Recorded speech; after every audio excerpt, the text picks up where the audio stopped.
ನೂರಾರು ವರ್ಷಗಳ ಹಳೆಯ ಜ್ಯೋತಿಷ್ಯದ ಭವಿಷ್ಯವಾಣಿಯೊಂದಲ ತಾಳಿಗರಿಯನ್ನ ಅಥವಾ ಬರಹವನ್ನ ನಾವು ಬಿಡಿಸಿ ನೋಡಿದಾಗ ಅದರಲ್ಲಿ ಇಂದಿನ ಆಧುನಿಕ ಮನೋವಿಜ್ಞಾನಿಗಳು ಸಾವಿರಾರು ರೂಪಾಯಿ ಫೀಸು ತಗೊಂಡು ಹೇಳೋ ಜೀವನ ಪಾಠಗಳು ಯಥಾವತ್ತಾಗಿ ಇವೆ ಅಂದ್ರೆ ಆಶ್ಚರ್ಯ ಆಗುತ್ತೆ ಅಲ್ವಾ?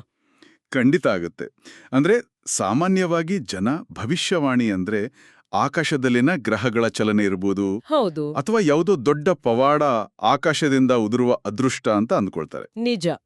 ಆದ್ರೆ ನಮ್ಮ ಇಂದಿನ ಆಧಾರ ಮೂಲವನ್ನ ನಾವು ಆಳವಾಗಿ ಕೆದಕ್ದಾಗ ಸಿಗೋ ಕಥೆನೇ ಬೇರೆ. ನಮ್ಮ ಇಂದಿನ ಈ ವಿಶೇಷ ಚರ್ಚೆಯ ಕೇಂದ್ರಬಿಂದು ಏನಂದ್ರೆ ಕುಂಭರಾಶಿಯವರಿಗೆ, ಅಂದ್ರೆ ಅಕ್ವೇರಿಯಸ್, ರೈಟ್? ಎಕ್ಸಾಕ್ಟ್ಲಿ, ಅಕ್ವೇರಿಯಸ್ ರಾಶಿಯವರಿಗೆ ಈ ಏಪ್ರಿಲ್ 16, 17, 18 ಮತ್ತು 19 ಈ 4 ದಿನಗಳು ತರಿರುವ ಬದಲಾವಣೆಗಳ ಕುರಿತಾದ ಒಂದು ಜ್ಯೋತಿಷ್ಯದ ವರದಿ. ಇದನ್ನ ನಾವು ಮೇಲ್ನೋಟಕ್ಕೆ ಓದೋದಕ್ಕೂ ಇದರ ಹಿಂದಿರುವ ಮನೋವಿಜ್ಞಾನದ ಪದರಗಳನ್ನ ಬಿಡಿಸಿ ನೋಡೋದಕ್ಕೂ ಸಿಕ್ಕಾಪಟ್ಟೆ ವ್ಯತ್ಯಾಸ ಇದೆ. ಹೌದು. ನಾವೀ ಸೋರ್ಸ್ ಅಥವಾ ಮೂಲವನ್ನು ನೋಡಿದಾಗ ಅತ್ಯಂತ ಕುತೂಹಲಕಾರಿ ಅನಿಸೋದು ಇದರಲ್ಲಿ ಅಡಗಿರುವ ಪ್ರಾಯೋಗಿಕತೆ, ಅಂದ್ರೆ ಪ್ರಾಕ್ಟಿಕ್ಯಾಲಿಟಿ. ಲೆಕ್ಕಾಚಾರ ಮಾತ್ರ ಇಲ್ಲ, ಬದಲಿಗೆ ಮನುಷ್ಯನ ದೈನಂದಿನ ಜೀವನದ ಹಣಕಾಸಿನ ನಿರ್ವಹಣೆ, ಕಚೇರಿಯ ರಾಜಕೀಯ, ಗಂಡ ಹೆಂಡತಿಯ ನಡುವಿನ ಸೂಕ್ಷ್ಮ ಸಂಬಂಧಗಳು ಮತ್ತು ದೈಹಿಕ ಆರೋಗ್ಯದ ಬಗ್ಗೆ ಕೂಡ ಕರಾರುವಕ್ಕಾದ ಎಚ್ಚರಿಕೆಗಳಿವೆ. ಹೌದು. ನಮ್ಮ ಇಂದಿನ ಉದ್ದೇಶ ಕೂಡ ಅದೇ.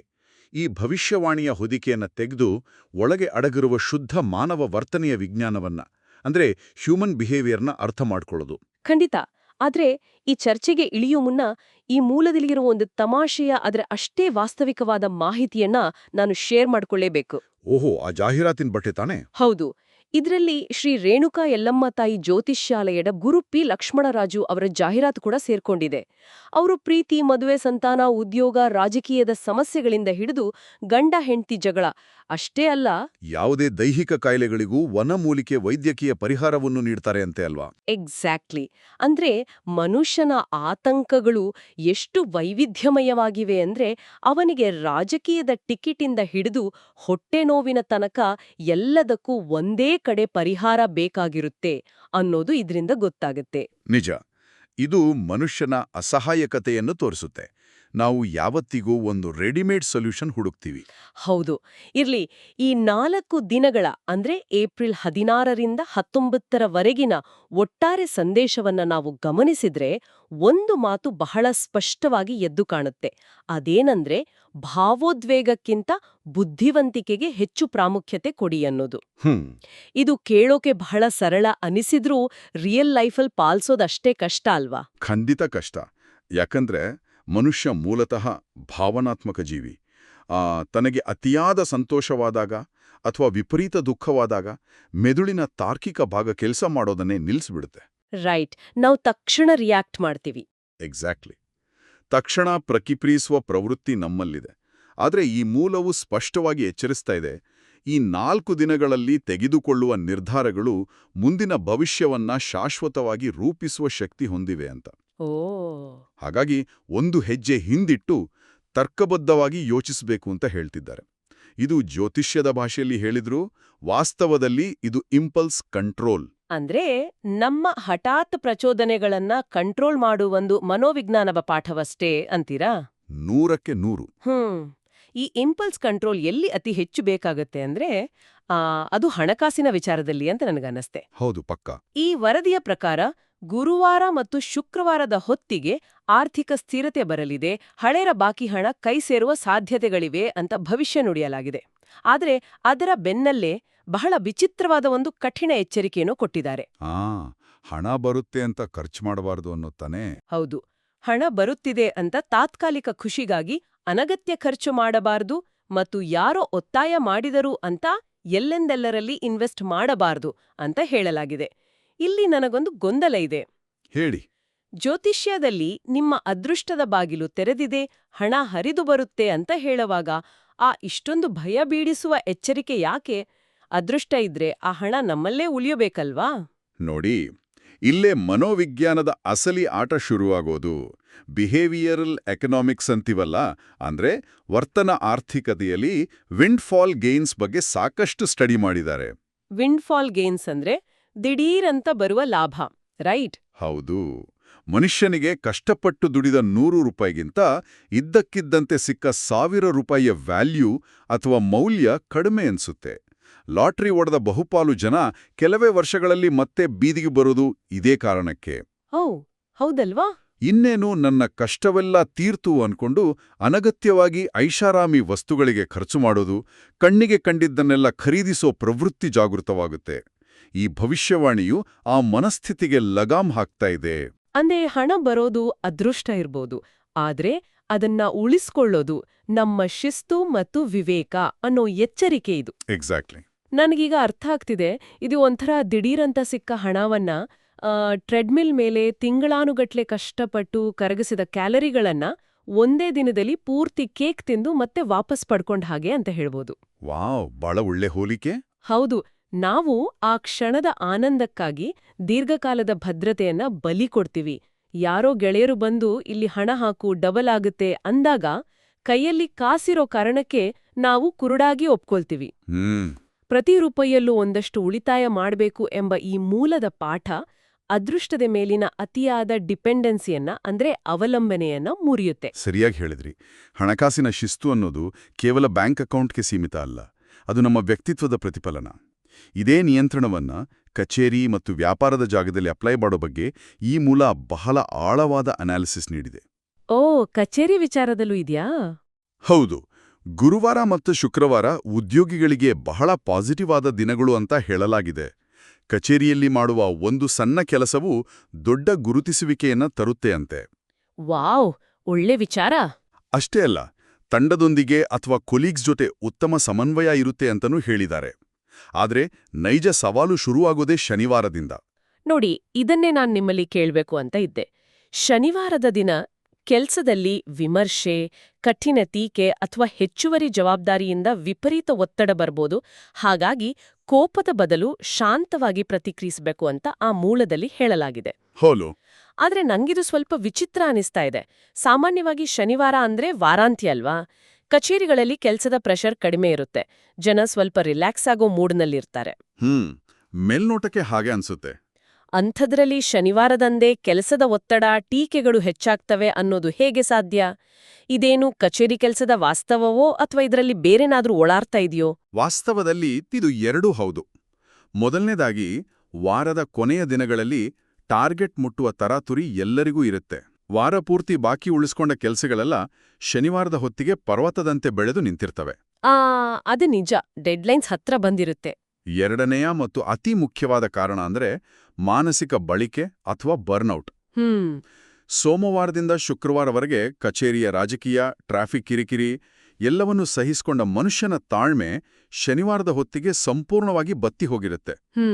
ನಿಮ್ಮ ತಾಳ್ಮೆಯ ರಕ್ಷಾ ಕವಚ ತೆಳುವಾದಾಗ ಒಂದು ಸಣ್ಣ ಟೀಕೆ ಕೂಡ ದೊಡ್ಡ ದಾಳಿಯಂತೆ ಕಾಣುತ್ತೆ. ಖಂಡಿತ. ಇದನ್ನ ನಾವೆಲ್ಲರೂ ಲೈಫಲ್ಲಿ ಒಮ್ಮೆ ಆದ್ರೂ ಅನುಭವಿಸ್ತೀವಿ. ಊಹಿಸ್ಕೊಳ್ಳಿ, ಶನಿವಾರ ಬೆಳಿಗ್ಗೆ ನೀವು ನಿರಾಳವಾಗಿ ಕಾಫಿ ಕುಡಿತಿರುವಾಗ ನಿಮ್ಮ ಮ್ಯಾನೇಜರಿಂದ ನಿನ್ನೆಯ ರಿಪೋರ್ಟ್ನಲ್ಲಿ ತಪ್ಪಿದೆ ಅಂತ ಒಂದು ಸಣ್ಣ ಮೆಸೇಜ್ ಬರುತ್ತೆ. ಆಗಾಗೋ ಸಿಟ್ಟಿದೆಯಲ್ಲ. ಎಕ್ಸಾಕ್ಟ್ಲಿ. ಆಗ ಇದ್ದಕ್ಕಿದ್ದಂತೆ ಏರುವ ರಕ್ತದೊತ್ತಡ, ನೆತ್ತಿಗೆ ಇರುವ ಕೋಪ, ಅದು ಕೇವಲ ಆ ಮೆಸೇಜ್ನಿಂದ ಬಂದಿದ್ದಲ್ಲ, ಇಡೀ ವಾರದ ಫ್ರಸ್ಟ್ರೇಷನ್ನ ಸ್ಫೋಟ ಅದು. 100ಕ್ಕೆ 100 ನಿಜ. ಹಾಗಾಗಿ ಇಲ್ಲಿ ಶನಿವಾರ ಕೋಪ ಮಾಡಿಕೊಳ್ಳಬೇಡಿ ಅಂತ ಹೇಳ್ತಾ ಇರೋದು ಕೇವಲ ಒಂದು ದಿನದ ಎಚ್ಚರಿಕೆಯಲ್ಲ, ಅದು ನಮ್ಮ ಅಹಂಕಾರವನ್ನ ನಿಯಂತ್ರಿಸುವ ಪಾಠ. ವಿಮರ್ಶೆಯನ್ನ ಪರ್ಸನಲ್ ಅಟ್ಯಾಕ್ ಅಂತ ಪರಿಗಣಿಸದೆ ಪ್ರೊಫೆಷನಲ್ ಆಗಿ ತಗೊಳ್ಳೋದು ಲೀಡರ್ಶಿಪ್ನ ಲಕ್ಷಣ ಅನ್ನೋದನ್ನ ಇದು ಪರೋಕ್ಷವಾಗಿ ಸಾರ್ತಿದೆ. ನಿಖರವಾದ ಉದಾಹರಣೆ.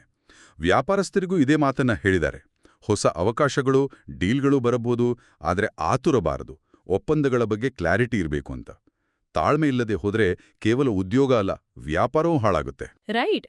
ಈಗ ಈ ಕಚೇರಿಯ ಒತ್ತಡ ಮತ್ತು ತಾಳ್ಮೆ ಕಳೆದುಕೊಳ್ಳುವ ವಿಚಾರವನ್ನ ಹಾಗೆಯೇ ಮುಂದಿನ ಹಂತಕ್ಕೆ ತೆಗೆದುಕೊಂಡು ಹೋಗೋಣ.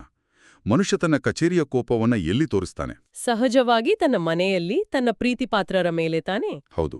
ಈ ಮೂಲವು ಕೌಟುಂಬಿಕ ಸಂಬಂಧಗಳ ಬಗ್ಗೆ ಮಾತನಾಡೋ ರೀತಿ ಬಹಳ ಅದ್ಭುತವಾಗಿದೆ. ನಿಜ. ಮನೆಯಲ್ಲಿ ಶಾಂತಿ ನೆಲೆಸ್ತದೆ, ಹಳೆಯ ತಪ್ಪುಗ್ರಹಿಕೆಗಳು ದೂರವಾಗ್ತವೆ. ಶುಕ್ರವಾರ ಕುಟುಂಬದೊಂದಿಗೆ ಕಾಲ ಕಳೆಯಲು ಹೇಳಿ ಮಾಡಿಸಿದ ದಿನ ಅಂತ ವಿವರಿಸ್ತಲೇ ಶನಿವಾರ ಮತ್ತು ಭಾನುವಾರದ ಬಗ್ಗೆ ಮತ್ತೆ ವಾರ್ನಿಂಗ್ ನೀಡಲಾಗಿದೆ. ಆಡುವ ಮಾತಿನ ಮೇಲೆ ಕಟ್ಟುನಿಟ್ಟಿನ ಹಿಡಿತವಿರಲಿ, ಕೋಪದಲ್ಲಿ ಪ್ರತಿಕ್ರಿಯಿಸಬಾರದು, ಹಿರಿಯರಿಗೆ ಅಗೌರವ ತೋರಬಾರದು ಅಂತ ಹೇಳಲಾಗಿದೆ. ಹೌದು. ಜೊತೆಗೆ ಒಂದು ಸಣ್ಣ ಸರ್ಪ್ರೈಸ್ ಅಥವಾ ಸಹಾಯ ಸಂಬಂಧವನ್ನ ಉಳಿಸುತ್ತೆ ಅನ್ನೋ ಪ್ರಾಯೋಗಿಕ ಸಲಹೆ ಕೂಡ ಇದೆ. ಎಕ್ಸಾಕ್ಟ್ಲಿ. ಪ್ರೀತಿ ಮತ್ತು ದಾಂಪತ್ಯದ ವಿಚಾರದಲ್ಲೂ ಇದೇ ಪ್ಯಾಟರ್ನ್ ಕಂಡುಬರುತ್ತೆ. ಪ್ರೇಮಿಗಳು ಭಾವನೆಗಳನ್ನ ಪ್ರಾಮಾಣಿಕವಾಗಿ ಹೇಳ್ಕೊಳ್ಬೇಕು, ಆದ್ರೆ ನಾನೇ ಸರಿ ಅನ್ನೋ ಅಹಂಕಾರವನ್ನ ಬಿಡ್ಬೇಕು ಅಂತ ಒತ್ತಿ ಹೇಳಲಾಗಿದೆ.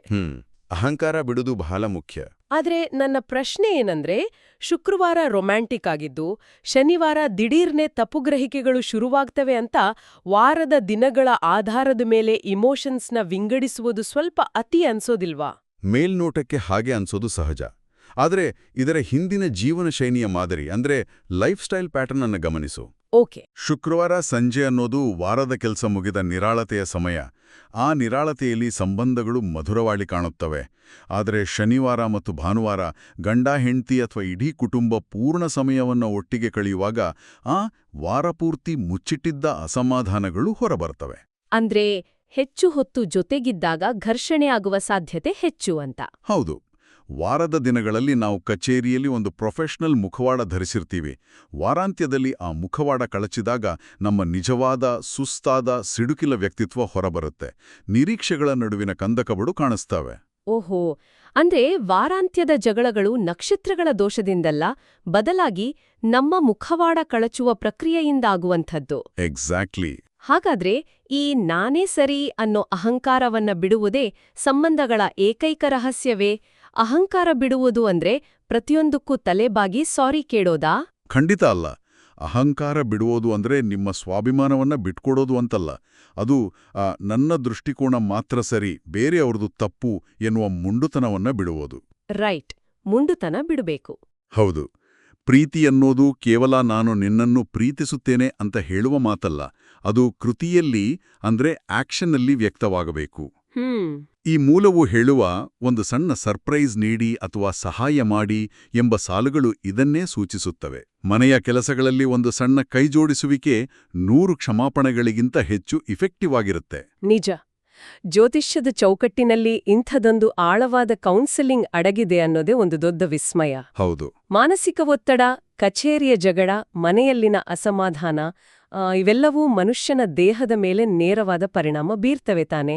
ಅದಕ್ಕಾಗಿಯೇ ನಮ್ಮ ಮೂಲವು ಮುಂದಿನ ವಿಷಯವಾಡಿ ದೈಹಿಕ ಆರೋಗ್ಯದ ಬಗ್ಗೆ ಮಾತಾಡ್ತೆ. ಹೆಲ್ತ್ ಬಗ್ಗೆ ಕೂಡ ಬಹಳ ಸ್ಪಷ್ಟವಾದ ಮಾತುಗಳಿವೆ ಇದರಲ್ಲಿ. ಹೌದು. ಶನಿವಾರ ಮತ್ತು ಭಾನುವಾರದಂದು ಸುಸ್ತು, ತಲೆನೋವು ಅಥವಾ ವಿಪರೀತ ಒತ್ತಡ ಬರಬಹುದು ಅಂತ ಹೇಳಲಾಗಿದೆ. ಇದಕ್ಕೆ ಪರಿಹಾರವಾಗಿ ವಿಶ್ರಾಂತಿ ತಗೋಬೇಕು, ಸಾಕಷ್ಟು ನೀರು ಕುಡಿಬೇಕು, ಮನೆಯ ಊಟವನ್ನೇ ಮಾಡಬೇಕು ಅಂತ ವಿವರಿಸಿದ್ದಾರೆ. ಜೊತೆಗೆ ಸಣ್ಣ ವ್ಯಾಯಾಮ ಮತ್ತು ಧ್ಯಾನ ಅಗತ್ಯ, ಹೊರಗಿನ ಊಟ ಬೇಡವೇ ಬೇಡ ಅಂತ ಕಟ್ಟುನಿಟ್ಟಿನಾಗಿ ಹೇಳಲಾಗಿದೆ. ಇಲ್ಲಿ ನಾವೊಂದು ದೊಡ್ಡ ಅಹಾ ಎನಿಸುವ ಸತ್ಯವನ್ನ ಗಮನಿಸಬೇಕು. ನೀರು ಕುಡಿಯಿರಿ, ನಿದ್ರೆ ಮಾಡಿ, ಜಂಕ್ ಫುಡ್ ತಿನ್ಬೇಡಿ ಎನ್ನುವುದು ಕೇವಲ ಸಾಮಾನ್ಯ ಸಲಹೆಯಲ್ಲ. ಮತ್ತೆ ಆಧುನಿಕ ಮನೋವಿಜ್ಞಾನದಲ್ಲಿ ಸಿಬಿಟಿ ಅಂದ್ರೆ ಕಾಗ್ನಿಟಿವ್ ಬಿಹೇವಿಯರಲ್ ಥೆರಪಿ ಅಥವಾ ನಮ್ಮ ಆಲೋಚನೆ ಮತ್ತು ನಡವಳಿಕೆಗಳನ್ನು ಸರಿಪಡಿಸುವ ಚಿಕಿತ್ಸಾ ವಿಧಾನವೊಂದಿದೆ. ಮನುಷ್ಯ ವಿಪರೀತ ಒತ್ತಡದಲ್ಲಿದ್ದಾಗ ಅವನ ದೇಹ ಡಿಹೈಡ್ರೇಷನ್ಗೆ ಒಳಗಾಗುತ್ತೆ. ನಿರ್ಜಲೀಕರಣ ಆಗುತ್ತೆ. ಹೌದು. ರಕ್ತದಲ್ಲಿನ ಸಕ್ಕರೆಯ ಮಟ್ಟ ಏರುಪೇರಾಗುತ್ತೆ. ಆಗ ಮೆದುಳು ಸರಿಯಾಗಿ ಯೋಚಿಸುವ ಶಕ್ತಿ ಕಳೆದುಕೊಂಡು ತಲೆನೋವು ಶುರುವಾಗುತ್ತೆ. ಈ ಜ್ಯೋತಿಷ್ಯದ ವರದಿ ವಾಸ್ತವದಲ್ಲಿ ಶುದ್ಧ ಮೆಡಿಕಲ್ ಸೈನ್ಸ್ ಅನ್ನ ನಮ್ಮ ಮುಂದಿಡ್ತಿದೆ. ನಿಜ. ಒತ್ತಡ ಬಂದಾಗ ಹೊರಗಡೆ ಹೋಗಿ ಕರಿದ ತಿಂಡಿ ತಿನ್ನುವ ಪ್ರವೃತ್ತಿ ನಮ್ಮಲ್ಲಿದೆ. ಅದನ್ನ ತಡೆಯಲೆಂದೇ ಮನೆಯ ಊಟ ಮಾತ್ರ ಮಾಡಿ ಎಂಬ ನಿಯಮ ರೂಪಿಸಿದ್ದಾರೆ. ಎಂಥ ಅದ್ಭುತವಾದ ನಂಟು ಅಲ್ವಾ? ನಕಾರಾತ್ಮಕ ಶಕ್ತಿಗಳಿಂದ ರಕ್ಷಣೆ ಪಡೆಯಲು ಸಾಕಷ್ಟು ನೀರು ಕುಡಿಯಿರಿ ಎನ್ನುವುದು ಕೇಳಲು ಸ್ವಲ್ಪ ವಿಚಿತ್ರ ಅನಿಸಿದರೂ ಅದರ ಹಿಂದಿನ ವಿಜ್ಞಾನ 100% ಸತ್ಯ. ಖಂಡಿತ. ಇದೇ ಶಿಸ್ತು ಮತ್ತು ಏಕಾಗ್ರತೆ ವಿದ್ಯಾರ್ಥಿಗಳಿಗೂ ಅಪ್ಲೈ ಆಗತ್ತೆ ಅಂತ ಮೂಲ ಹೇಳುತ್ತೆ. ಗುರುವಾರ ಮತ್ತು ಶುಕ್ರವಾರ ಓದಿನ ಮೇಲೆ ಏಕಾಗ್ರತೆ ಅಂದ್ರೆ ಫೋಕಸ್ ವಿಪರೀತವಾಗಿ ಹೆಚ್ಚುತ್ತೆ ಅಂತೆ. ಸ್ಟೂಡೆಂಟ್ಸ್ಗೆ ಇದು ಬಹಳ ಮುಖ್ಯವಾದ ಪಾಯಿಂಟ್. ಹೌದು. ಮುಂಜಾನೆಯೇ ಇಡೀ ದಿನದ ಟೈಮ್ ಟೇಬಲ್ ಹಾಕೊಳ್ಬೇಕು ಮತ್ತು ಸ್ಪರ್ಧಾತ್ಮಕ ಪರೀಕ್ಷೆ ಬರೆಯೋರು ಈ ಸಮಯದಲ್ಲಿ ಹೊಸ ವಿಷಯ ಕಲಿಯೋ ಬದಲು ರಿವಿಷನ್ ಮಾಡಬೇಕು ಎನ್ನುವ ಮಾತು ನನಗಂತೂ ಬಹಳ ಇಷ್ಟವಾಯ್ತು.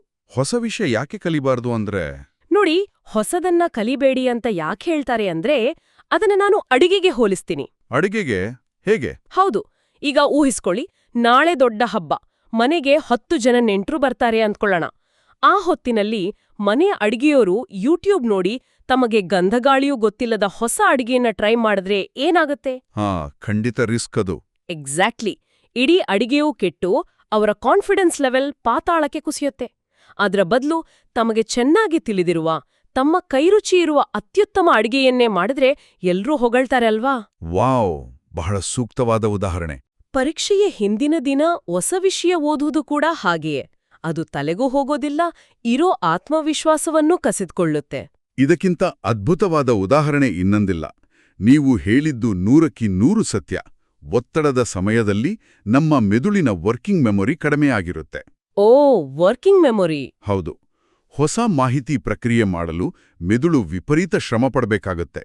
ಅದಕ್ಕೆ ರಿವಿಷನ್ ಅಥವಾ ಪುನರಾವರ್ತನೆ ಮಾಡೋದ್ರಿಂದ ಈಗಾಗಲೇ ಇರೋ ಜ್ಞಾನದ ಹಾದಿ ಮತ್ತಷ್ಟು ಗಟ್ಟಿಯಾಗುತ್ತೆ. ಅರ್ಥವಾಯ್ತು. ಇದರ ಜೊತೆಗೆ ಶನಿವಾರದಂದು ಮೊಬೈಲ್ನಿಂದ ಏಕಾಗ್ರತೆ ಹಾಳಾಗ್ತಾ ಇದೆ, ಡಿಸ್ಟ್ರಾಕ್ಷನ್ ಆಗುತ್ತೆ, ಹಾಗಾಗಿ ನಿಯಂತ್ರಣ ಅಗತ್ಯ ಎನ್ನುವ ಮಾತು ಇಂದಿನ ಡಿಜಿಟಲ್ ಯುಗದಲ್ಲಿ ಪ್ರತಿಯೊಬ್ಬರಿಗೂ ಬೇಕಾದ ಕನ್ನಡಿಯಾಗಿದೆ. ಹೌದು, ಮೊಬೈಲ್ ಅಡಿಕ್ಷನ್ ದೊಡ್ಡ ಸಮಸ್ಯೆ. ಪ್ರವಾಸದ ವಿಚಾರದಲ್ಲೂ ಇದೇ ಪ್ಲಾನಿಂಗ್ ಕೆಲಸ ಮಾಡುತ್ತೆ. ಶುಕ್ರವಾರ ಮತ್ತು ಶನಿವಾರದ ಪ್ರವಾಸಗಳು ಆನಂದ ನೀಡುತ್ತವೆ. ಆದರೆ ಸರಿಯಾದ ಟೈಮ್ ಮ್ಯಾನೇಜ್ಮೆಂಟ್ ಇದ್ರೆ ಮಾತ್ರ ಸಣ್ಣಪುಟ್ಟ ಕಿರಿಕಿರಿಗಳನ್ನ ತಪ್ಪಿಸಬಹುದು ಅಂತ ಹೇಳಿರೋದು ನಮ್ಮ ವಿವೇಕವನ್ನ ಜಾಗೃತಗೊಳಿಸುತ್ತೆ. ಆದ್ರೆ ಇಲ್ಲೊಂದು ದೊಡ್ಡ ಪ್ರಶ್ನೆ ಏಳುತ್ತೆ. ಈ ಜ್ಯೋತಿಷ್ಯದ ಭವಿಷ್ಯವಾಣಿ ಹೇಳಿದಂತೆ ನಾವು ಟೈಮ್ ಟೇಬಲ್ ಹಾಕೊಂಡು, ನೀರು ಕುಡಿದು, ಕೋಪವನ್ನ ನಿಯಂತ್ರಿಸ್ಕೊಂಡು, ಅಹಂಕಾರ ಬಿಟ್ಟು ಕಷ್ಟಪಟ್ಟು ಕೆಲ್ಸ ಮಾಡಿದ್ರೆ ಅದೆಲ್ಲ ನಮ್ಮ ಸ್ವಂತ ಸಾಧನೆ ಆಗುತ್ತೆ ಅಲ್ವಾ? ಹೌದು, ನಾವೇ ಕಷ್ಟಪಟ್ಟ ಹಾಗೆ ಆಗುತ್ತೆ. ಹಾಗಾದ್ರೆ ಇದ್ರಲ್ಲಿ ಅದೃಷ್ಟದ ಪಾತ್ರ ಎಲ್ಲಿದೆ? ನಮ್ಮ ಆಧಾರ ಮೂಲದಲ್ಲಿ ಬಹಳ ಸ್ಪಷ್ಟವಾಗಿ ಒಂದು ಮಾತನ್ನ ಹೇಳಲಾಗಿದೆ. ಅದೃಷ್ಟ ಒಲಿತದೆ, ಆದ್ರೆ ಕೇವಲ ಅದೃಷ್ಟವನ್ನೇ ನಂಬಿ ಕೂತ್ರೆ ಫಲಿತಾಂಶ ಸಿಗೋದಿಲ್ಲ. ಶ್ರಮವಿದ್ರೆ ಮಾತ್ರ ಅದೃಷ್ಟದ ಸಹಾಯ ಅಂತ. ಒಂದು ಕ್ಷಣ ಕಾಯಿರಿ, ಇದು ಸಂಪೂರ್ಣವಾಗಿ ಜ್ಯೋತಿಷ್ಯಕ್ಕೆ ವಿರುದ್ಧವಾದ ಹೇಳಿಕೆಯಂತೆ ಕಾಣುತ್ತಿಲ್ಲವೇ? ಶ್ರಮಪಡುವುದೇ ಆದ್ರೆ ನಕ್ಷತ್ರಗಳು, ರಾಶಿಫಲ, ಅದೃಷ್ಟ ಇವೆಲ್ಲ ಯಾಕೆ ಬೇಕು? ಇದೊಂದು ವಿರೋಧಾಭಾಸ ಅಥವಾ ಪ್ಯಾರಡಾಕ್ಸ್ ಅನ್ಸೋದಿಲ್ವಾ? ಮೇಲ್ನೋಟಕ್ಕೆ ಇದು ವಿರೋಧಾಭಾಸದಂತೆ ಕಂಡ್ರೂ ಇದು ಪ್ರಕೃತಿಯ ಅತಿ ದೊಡ್ಡ ಸತ್ಯ. ಜ್ಯೋತಿಷ್ಯ ಎನ್ನುವುದು ಲೈಕ್ ಬಸ್ಸಿನ ಟಿಕೆಟ್ ಇದ್ದ ಹಾಗೆ. ಟಿಕೆಟ್ ಇದ್ದ ಹಾಗೇನಾ? ಹೌದು. ಟಿಕೆಟ್ ಕೈಯಲ್ಲಿದೆ ಅಂತ ಸುಮ್ನೆ ಕೂತ್ರೆ ನಾವು ಊರು ಸೇರುವುದಿಲ್ಲ. ಬಸ್ ಹತ್ತಿ ಪ್ರಯಾಣ ಮಾಡುವ ಶ್ರಮ ನಮ್ಮದೇ ಆಗಿರ್ಬೇಕು. ವಾವ್, ಒಳ್ಳೆ ಹೋಲಿಕೆ. ಗುರುವಾರ ಮತ್ತು ಶುಕ್ರವಾರ ನಿಮ್ಮ ಸುತ್ತ ಪಾಸಿಟಿವ್ ಎನರ್ಜಿ ಇರುತ್ತೆ. ಆದ್ರಿಂದ ಮುಖ್ಯ ನಿರ್ಧಾರಗಳನ್ನ ಅಂದೇ ತೆಗೆದುಕೊಳ್ಳಿ ಎಂಬುದು ನಮ್ಮ ಆತ್ಮವಿಶ್ವಾಸ ಹೆಚ್ಚಿರುವಾಗ ಸವಾಲುಗಳನ್ನ ಎದುರಿಸಬೇಕು ಎಂಬ ಪ್ರಾಯೋಗಿಕ ಜಾಣತನ. ಇನ್ನು ಅದೃಷ್ಟ ಎನ್ನುವುದು ನಾವು ನಮ್ಮ ಕೈಲಾದ ಎಲ್ಲಾ ಪ್ರಯತ್ನಗಳನ್ನು ಮಾಡಿದ ನಂತರ ನಮ್ಮ ನಿಯಂತ್ರಣದಲ್ಲಿ ಇಲ್ಲದ ವಿಷಯಗಳನ್ನು ಒಪ್ಪಿಕೊಳ್ಳುವ ಒಂದು ಮಾನಸಿಕ ಸ್ಥಿತಿಯಷ್ಟೇ. ನಿಯಂತ್ರಣದಲ್ಲಿ ಇಲ್ಲದ ವಿಷಯಗಳನ್ನು ಒಪ್ಪಿಕೊಳ್ಳುವುದು ಇದನ್ನ ಆಧ್ಯಾತ್ಮಿಕತೆಯ ಜೊತೆ ಬಹಳ ಸುಂದರವಾಗಿ ಬೆಸೆಯಲಾಗಿದೆ. ಕೇವಲ ಪೂಜೆ ಮಾಡುವುದು ಮಾತ್ರ ಆಧ್ಯಾತ್ಮಿಕತೆ ಅಲ್ಲ, ಬದಲಿಗೆ ಮನಸ್ಸನ್ನ ಶಾಂತವಾಗಿಟ್ಟುಕೊಳ್ಳುವುದು, ಇನ್ನೊಬ್ಬರಿಗೆ ಸಹಾಯ ಮಾಡುವುದು ಕೂಡ ಆಧ್ಯಾತ್ಮಿಕತೆಯೇ ಅಂತ ಮೂಲ ಹೇಳುತ್ತೆ. ಹೌದು. ಜೊತೆಗೆ ಶನಿವಾರದಂದು ಶನೇಶ್ವರನ ಪ್ರಾರ್ಥನೆ ಮಾಡುವುದು, ಕಪ್ಪು ಎಳ್ಳು ಅಥವಾ ಎಣ್ಣೆಯನ್ನ ದಾನ ಮಾಡುವುದರಿಂದ ಕಷ್ಟಗಳು ಕಡಿಮೆಯಾಗುತ್ತವೆ ಅಂತ ಉಲ್ಲೇಖಿಸಲಾಗಿದೆ. ಆದ್ರೆ ವಾಸ್ತವಿಕವಾಗಿ ಯೋಚಿಸಿದ್ರೆ ಈ ದಾನ ಧರ್ಮಗಳೆಲ್ಲ ದೇವಸ್ಥಾನಗಳಿಗೆ ಹಣ ಮಾಡಿಕೊಡುವ ತಂತ್ರಗಳು ಎಂಬ ವಿಮರ್ಶೆ ಕೂಡ ಇದೆಯಲ್ವೇ? ಎಳ್ಳು ದಾನ ಮಾಡುವುದರಿಂದ ನಮ್ಮ ಒಳಗಿನ ಅಹಂಕಾರ ಹೇಗೆ ಕರಗಲು ಸಾಧ್ಯ? ಈ ಪ್ರಶ್ನೆ ಬಹಳ ಮುಖ್ಯವಾದದ್ದು. ದೇವಸ್ಥಾನದ ಆರ್ಥಿಕತೆಯ ವಿಚಾರವನ್ನ ಬದಿಗಿಟ್ಟು ಇದರ ಹಿಂದಿರುವ ವೈಯಕ್ತಿಕ ಮನೋವಿಜ್ಞಾನವನ್ನ ಮಾತ್ರ ನೋಡೋಣ. ಆಧುನಿಕ ಮನೋವೈದ್ಯರು ಆತಂಕಗೊಂಡ ರೋಗಿಗಳಿಗೆ ಗ್ರೌಂಡಿಂಗ್ ಎಕ್ಸರ್ಸೈಸ್ ಅಂದ್ರೆ ವಾಸ್ತವಕ್ಕೆ ಮರಳುವ ತಾಲೀಮನ್ನ ಮಾಡಿಸ್ತಾರೆ.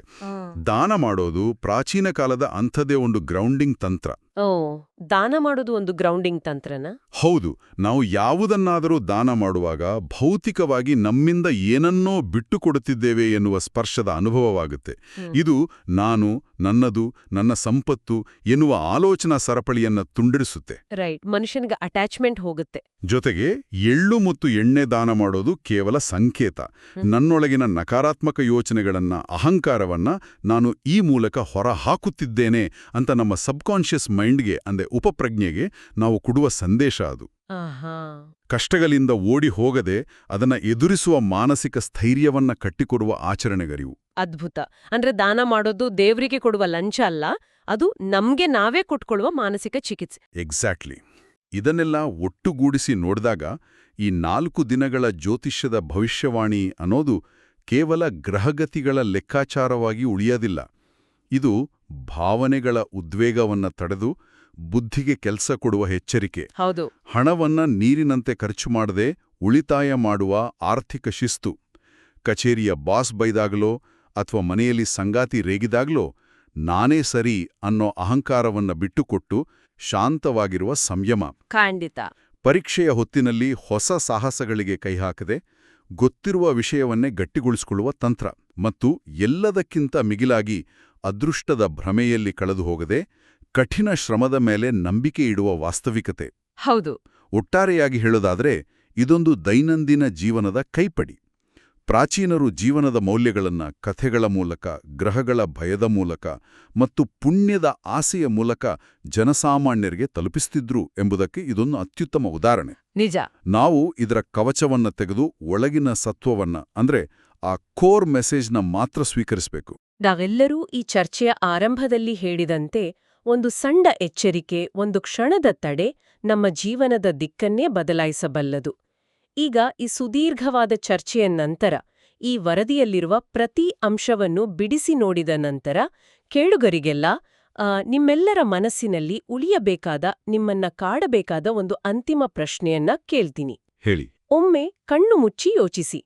ನಾವು ನಮ್ಮ ಜೀವನದ ಪ್ರತಿಯೊಂದು 4 ದಿನಗಳನ್ನು, ಕೇವಲ ಈ ಏಪ್ರಿಲ್ ತಿಂಗಳ 16ರಿಂದ 19ರವರೆಗಿನ 4 ದಿನಗಳಲ್ಲ, ನಮ್ಮ ಬದುಕಿನ ಪ್ರತಿ ವಾರ, ಪ್ರತಿ ತಿಂಗಳ 4 ದಿನಗಳನ್ನು ಇಷ್ಟೇ ಎಚ್ಚರಿಕೆಯಿಂದ, ಇಷ್ಟೇ ಶ್ರದ್ಧೆಯಿಂದ, ಬುದ್ಧಿವಂತಿಕೆಯಿಂದ ಮತ್ತು ಮುಂಚಿತವಾಗಿ ಯೋಜನೆ ಮಾಡಿ ಬದುಕಲು ಆರಂಭಿಸಿದರೆ ನಮ್ಗೆ ನಿಜವಾಗಿಯೂ ಭವಿಷ್ಯ ಕೇಳುವ ಅಗತ್ಯ ಇರುತ್ತಾ? ಇದೊಂದು ಆಳವಾದ, ನಮ್ಮನ್ನ ನಾವೇ ಪ್ರಶ್ನಿಸಿಕೊಳ್ಳುವಂತ ಚಿಂತನೆ. ಅಥವಾ ನಮ್ಮ ಪ್ರತಿ ನಡೆ ಮೇಲೂ ನಮಗೇ ನಿಯಂತ್ರಣ ಸಿಕ್ಕಿ ನಾವೇ ನಮ್ಮ ಭವಿಷ್ಯವನ್ನ ಬರೆಯುವ ಬ್ರಹ್ಮರಾಗ್ತೀವ? ಖಂಡಿತ ಆಗ್ತೀವಿ. ಶ್ರಮ ಮತ್ತು ಶಿಸ್ತು ಇದ್ರೆ ನಾವೇ ನಮ್ಮ ಭವಿಷ್ಯದ ರೂವಾರಿಗಳು. ಈ ಸುಂದರವಾದ ಮತ್ತು ಪ್ರಚೋದನಾತ್ಮಕ ಚಿಂತನೆಯೊಂದಿಗೆ ಇಂದಿನ ಈ ಆಳವಾದ ವಿಶ್ಲೇಷಣೆಯನ್ನ ನಾವು ಇಲ್ಲಿಗೆ ಮುಕ್ತಾಯಗೊಳಿಸ್ತಾ ಇದ್ದೀವಿ. ಈ ಜ್ಞಾನದ ಪಯಣ ಹೀಗೇ ಮುಂದುವರಿಯುತ್ತೆ. ಮುಂದಿನ ಬಾರಿ ಮತ್ತೊಂದು ಕುತೂಹಲಕಾರಿ, ಚಿಂತನೆಗೆ ಹಚ್ಚುವ ವಿಷಯದೊಂದಿಗೆ ಮತ್ತೆ ಭೇಟಿಯಾಗೋಣ. ಅಲ್ಲಿಯವರೆಗೆ ನಿಮ್ಮ ನಿರ್ಧಾರಗಳು ಬುದ್ಧಿವಂತಿಕೆಯಿಂದ ಕೂಡಿರಲಿ.